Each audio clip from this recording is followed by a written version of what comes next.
का दिल काला इसलिए काला हूँ। सखियों का दिल काला इसलिए काला हूँ। जरा इतना बता दे कान्हा तेरा रंग काला क्यों।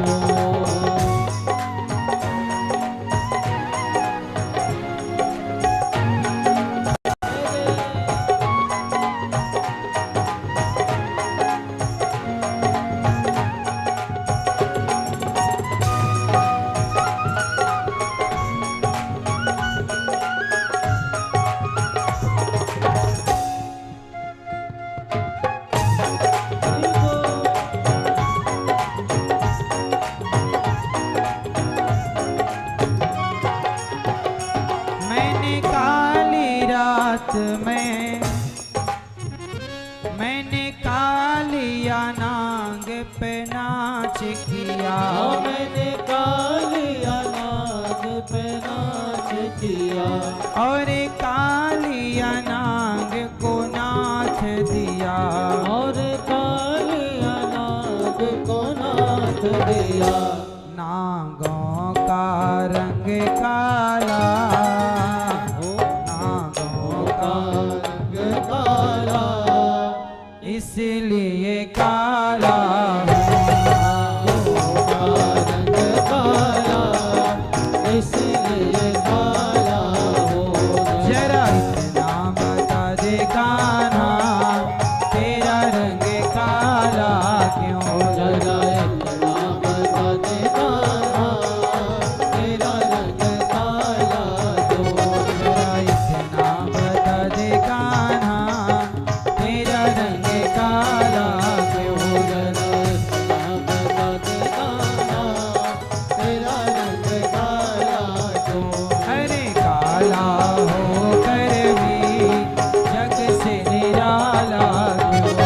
काला होकर भी जग से निराला क्यों। अजी काला होकर भी जग से निराला क्यों। और काला होकर भी जग से निराला क्यों। जरा इतना बता दे कान्हा तेरा रंग काला क्यों। तेरा रंग काला क्यों। तेरा रंग काला क्यों।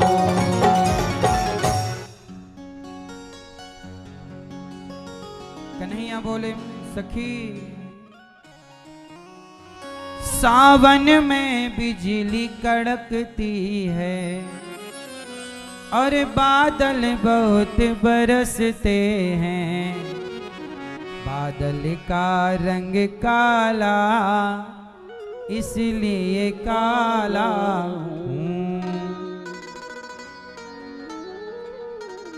भगवान ने माखन चोरी की, ये लीला की, वो लीला की। मैया ये सब भगवान की आनंद देने वाली लीलाएं हैं। भगवान ना तो चोरी करते हैं माखन की, भगवान चित्त चोर हैं। ये केवल चोरी एक लीला है। जैसे छोटा बच्चा, भगवान क्या बनकर आए हैं? मनुष्य। और मनुष्य का स्वभाव है, छोटा बच्चा कुछ भी खाने की चीज हो सही से मिल जाए तो ठीक है, वरना चोरी से खा जाता। स्वभाव है उसका। तो ये भगवान की लीला है। एक दिन क्या हुआ, भगवान ने मिट्टी खाई। मैया ने कहा लाला तने माटी खाई है, चल मुंह खोल। बलराम जी ने शिकायत कर दी, मैया कन्हैया ने माटी खाई।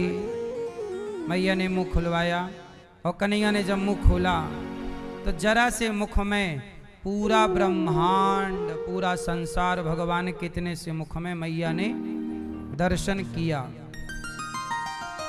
मैया ने देखा। अब मैया घबराए कि मेरो लाला भगवान है कि कौन है।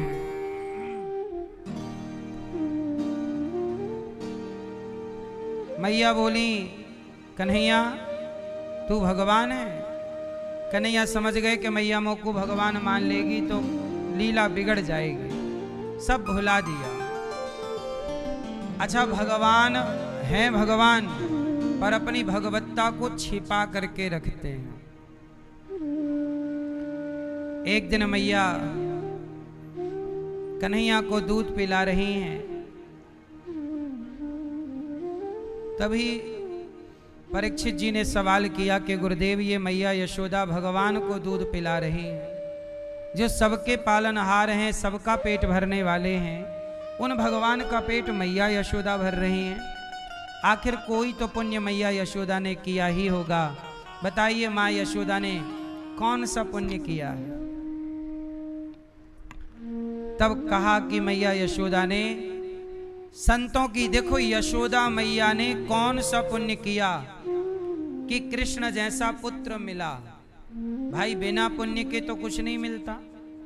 तो यशोदा जी पिछले जन्म में धरा नाम की स्त्री थी, जिन्होंने संतों की सेवा की और सेवा के कारण इन्हें भगवान पुत्र के रूप में मिले। इसका मतलब ये है कि सेवा करने से भगवान मिल जाते हैं।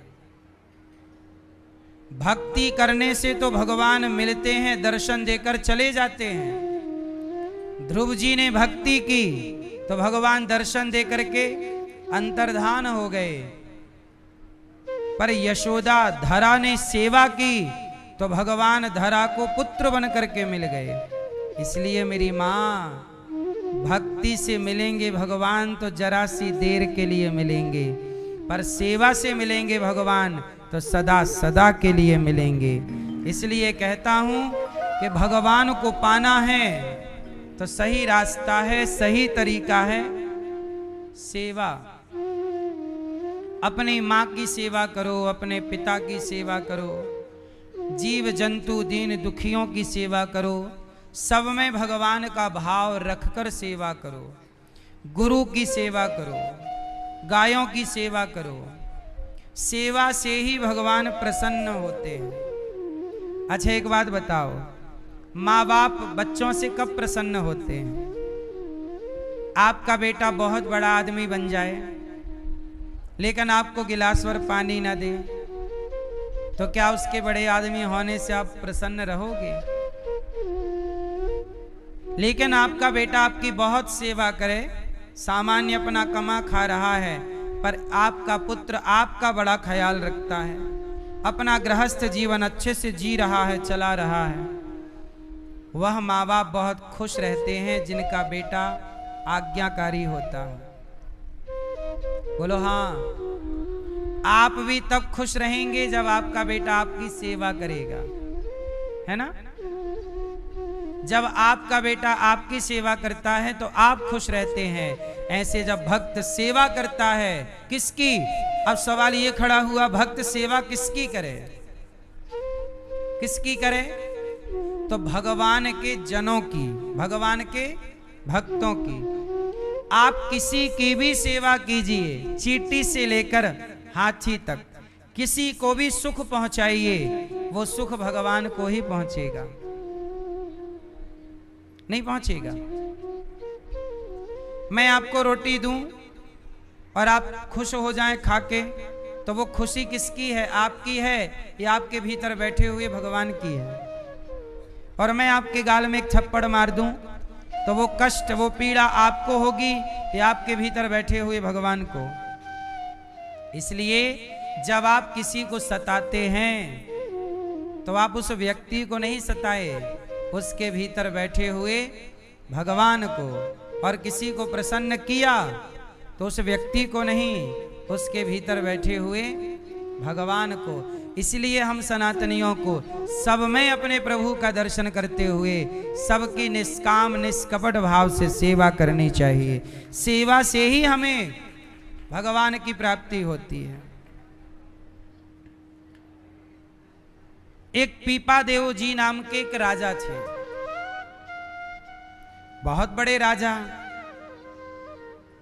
एक दिन उनका मन हट गया संसार से, नहीं नहीं ये संसार अच्छा नहीं है, भगवान की शरण। वो गए रामानंदाचार्य जी गुरु जी के पास,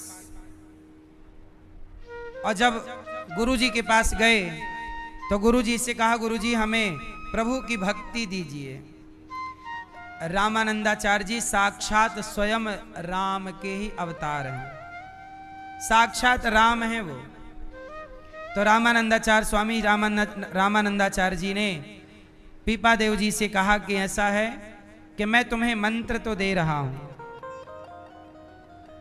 मंत्र ले लो, पर मैं तुम्हें एक आज्ञा दे रहा हूं, तुम राजा हो, तुम राज सत्ता छोड़ो मत। देखो जरा, आप लोग कहते हम सब छोड़ देंगे, भगवान कहते तुम छोड़ो मत, तो क्या करें? बोले जाओ, राजा हो, राजा हो मतलब तुम्हारे पास धन बहुत है, तो ऐसा करो उस धन से दीन दुखियों के लिए अन्न क्षेत्र चलाओ, तुम्हारे राज्य में कोई प्यासा ना रहे, कोई भूखा ना रहे। यदि तुम राजगद्दी छोड़ दोगे और कल तुम्हारी जगह गलत दुष्ट राजा बैठ गया तो वो तो गलत काम करने लग जाएगा, पर तुम यदि अपने धन से समाज की सेवा करोगे तो तुम्हारी सेवा से भगवान प्रसन्न होंगे। जंगल कौन जाए? देखो मैं आपको दो रास्ते बताता हूं, बहुत ध्यान से सुनना। मैया सुनो, जैसे आपके पास कुछ नहीं है, आप बहुत गरीब हैं, बहुत ध्यान से सुनना, आपके पास माना कि कुछ नहीं है, आप बहुत गरीब हैं। तो जब आप गरीब हैं, आपके पास कुछ नहीं है और आप गरीब हैं और आपको भगवान को पाना है, तो क्या करोगे? बोले आप फिर ऐसा करो, भगवान का नाम जपो, और भगवान का नाम जपो, कुछ तो है नहीं आपके पास, तो नाम जप करो, सत्संग सुनो, कथाएं सुनो और नाम जप करो। परंतु अब कोई बहुत बड़ा आदमी है, पैसा है, तो भाई गरीब आदमी भक्ति करेगा तो उसके लिए भक्ति है कि तुम नाम जपो, तुम भगवान की कथाएं सुनो, नाम जपो। पर कोई अमीर आदमी है तो उसके लिए भक्ति क्या है? उसके लिए बताए कि तुम नाम तो जपो, तुम कथाएं तो सुनो, पर तुम अमीर हो तो तुम इस अमीरी से क्या करो कि अपने इस पैसे को मानवता की सेवा में लगाओ, सेवा करो, भूखे को रोटी, प्यासे को पानी की व्यवस्था करो। चूंकि तुम बड़े आदमी हो तो सेवा करो, और सेवा करते हुए प्रभु का नाम जपो, स्मरण करो, कथाएं सुनो। भाई गरीब तो रोटी नहीं दे सकता ना, आप किसी गरीब से कहिए कि भाई हमें भूख लगी है, आप रोटी दे दो, तो गरीब खुद भूखा है, वो आपको क्या देगा? लेकिन कोई बड़ा आदमी, उसके द्वार पे हम जाएं, कहें भैया रोटी दो, और वो यदि हमें रोटी ना दे तो उसके लिए बहुत बड़ा पाप है। तेरे पास था पर तूने सेवा नहीं की। इसलिए कहता हूं मेरी माँ, जो बेचारे गरीब हैं, उनके पास कुछ नहीं है, वो क्या दे सकते हैं?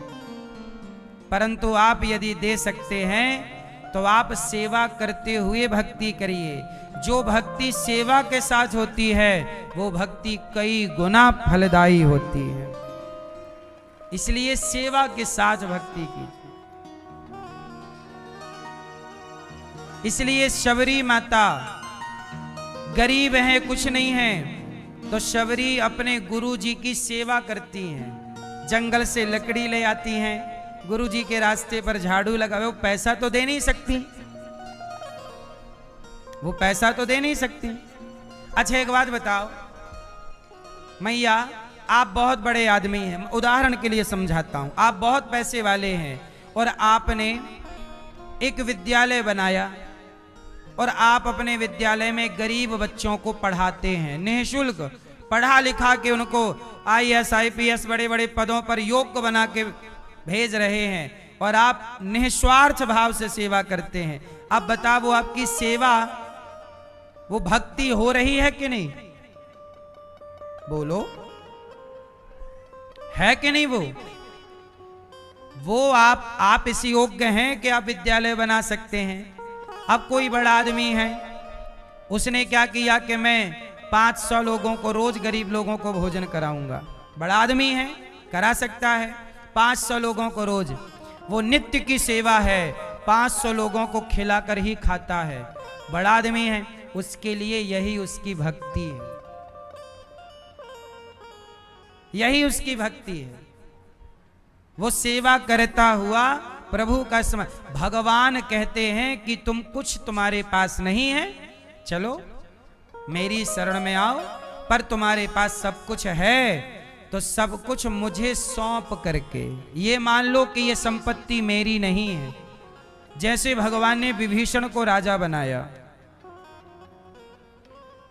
लेकिन जब विभीषण लंका के राजा बने तो सारी जिंदगी विभीषण यही मानते रहे कि ये लंका मेरी नहीं है, ये लंका राम की है, राजा राम है और मैं राम का दास हूं।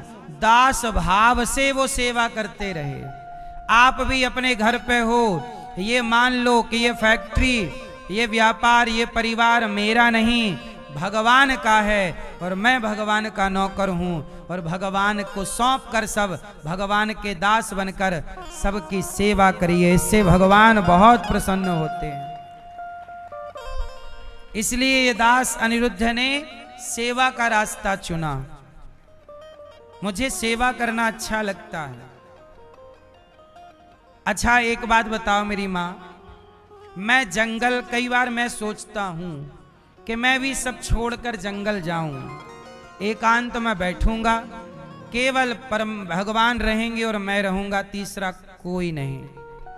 कई बार मैं सोचता हूं कि थोड़ा केवल मैं और भगवान, दो, कोई तीसरा नहीं, केवल प्रभु का चिंतन। अहरनिश जंगल में जो फल फूल मिल जाए, पत्ता वत्ता मिल जाए, खाओ, नदी का पानी पियो, सबसे दूर अलग एकांत में केवल भगवान का स्मरण करते हुए वहीं प्राण पूरे हों, ऐसा मेरे मन में विचार आता है। ये किसी आने वाले टाइम पे मैं अपने सपने को साकार भी करूंगा। कब करूंगा वो आपको बताने की जरूरत नहीं है। मेरा मन यही है कि मैं जब अपना प्राण त्यागूं तो मैं आखिरी जीवन ऐसे ही जीऊं कि जहां केवल मैं और भगवान रहूं, तीसरा कोई ना। जहां करने वाला कोई है ना, वहां भगवान कहते हैं वो हैं तो सही, उनसे करा लो। पर जहां कोई नहीं होता ना, वहां भगवान ही होते हैं कि ये तो मेरे भरोसे है, अब तो कोई है नहीं। तो मेरा मन है कि मेरा अंत ऐसी जगह, ऐसा जंगल। मैं बहुत पहले ना जब गांव में था तो मैं एक बार ट्रक में चला गया, तो ट्रक जाया करता था छत्तीसगढ़, बिलासपुर, रायपुर। तो चिल्पी घाटी है, जबलपुर से जाओगे ना तो चिल्पी घाटी पड़ती है। तो मैं ट्रक में महीनों तक चला, तो मैं चिल्पी घाटी है, घाटी मतलब बहुत बड़ा एक जंगल है, चढ़ाई उतार है, ऐसे ऐसे। तो मैं, ये बात कब की है, ये 2001 या 2002 की बात है, 2001 या 2002 लगभग। तो मैं जब ट्रक में चलता तो सोचिए उस समय मैं 15 साल का था, 15 या 16 साल का, यही उम्र रही होगी लगभग।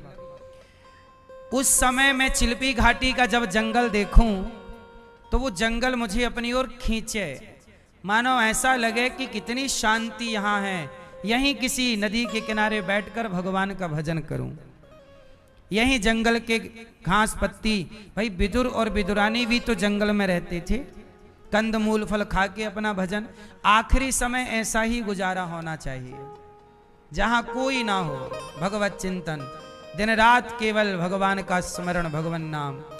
तो मेरा मन करता था कि मैं यहीं रुक जाऊं, यहीं रुक जाऊं, पर क्या करूं, मैं मन तो करता था, पर भगवान को इस शरीर से ये काम कराना था, इसलिए भगवान ने यहाँ लाके बिठा दिया कि चलो ये काम करो।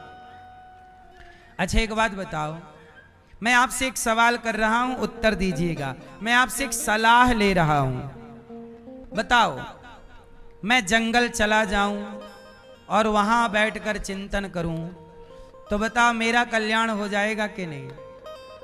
मुझे मेरे कल्याण की चिंता नहीं है, मुझे मेरे अपने परलोक को सार्थक बनाने की चिंता नहीं है। मैं जाऊंगा जरूर एक बार, आखिरी में, वो तारीख क्या होगी वो भगवान जाने।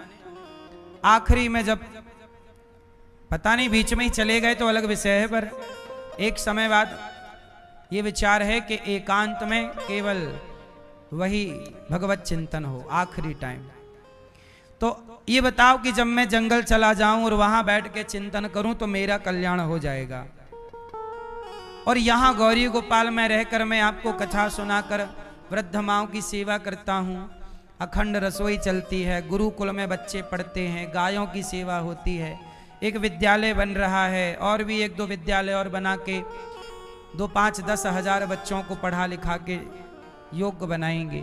तो जंगल जाके अपना कल्याण करें कि समाज में रह के समाज की सेवा करें? आप बताओ दोनों में से श्रेष्ठ क्या है? आप लोग बताइए।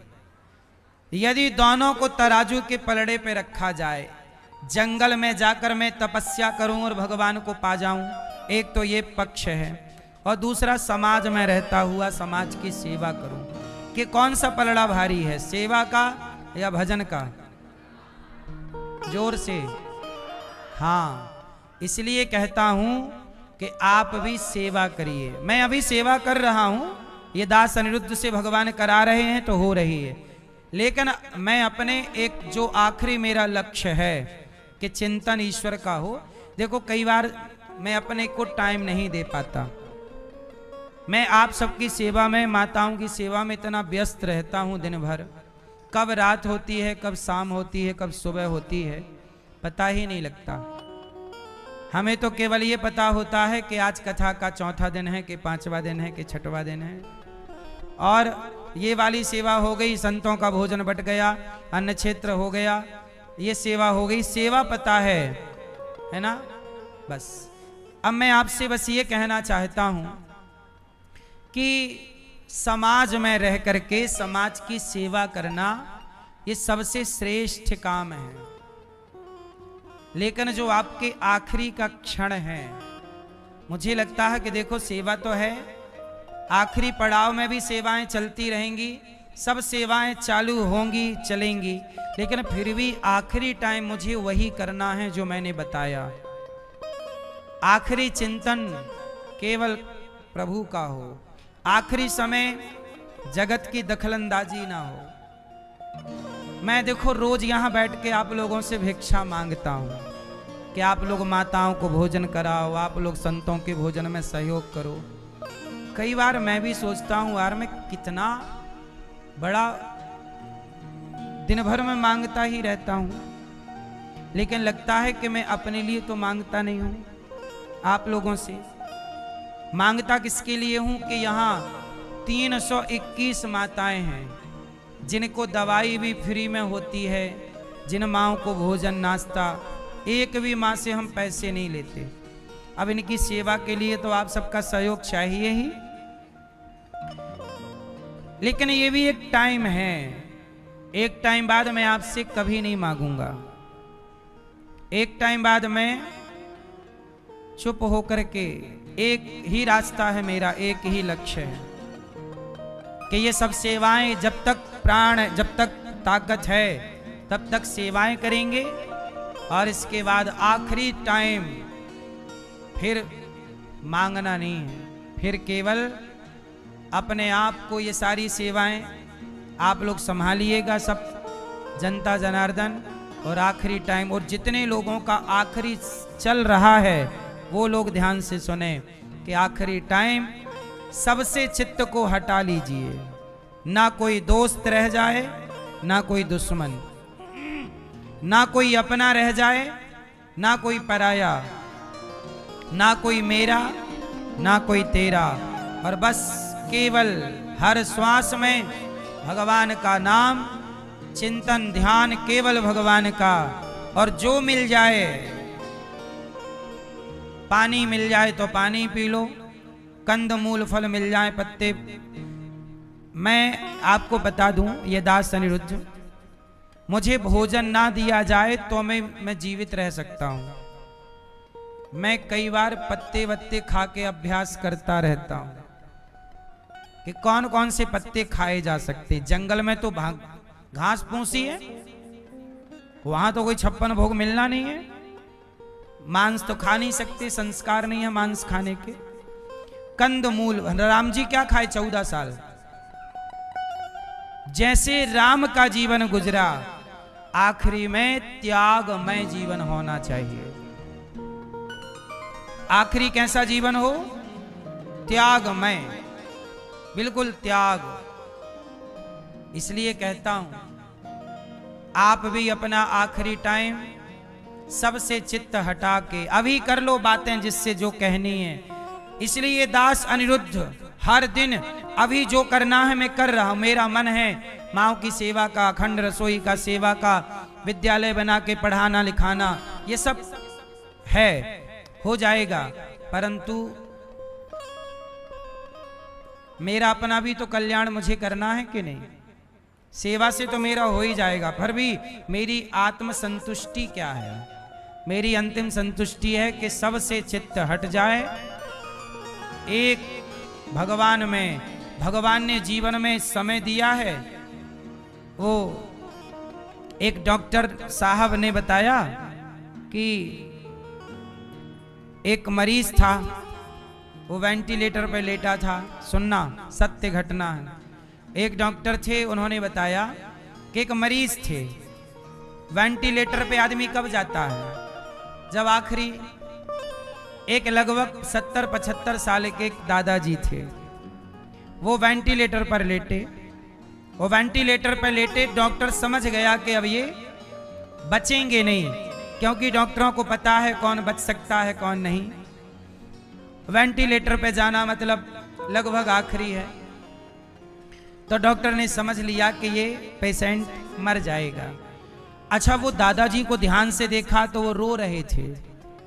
तो डॉक्टर साहब को लगा कि अब ये मर ही जाएंगे, पर रो क्यों रहे हैं? अच्छा, वेंटिलेटर पर वहां कोई परिवार का सदस्य भी नहीं था। कुछ हॉस्पिटलों में ये है कि कोई नहीं रहता परिवार का, सब बाहर बैठो, कोई नहीं था। तो दादाजी रो रहे तो डॉक्टर साहब गए।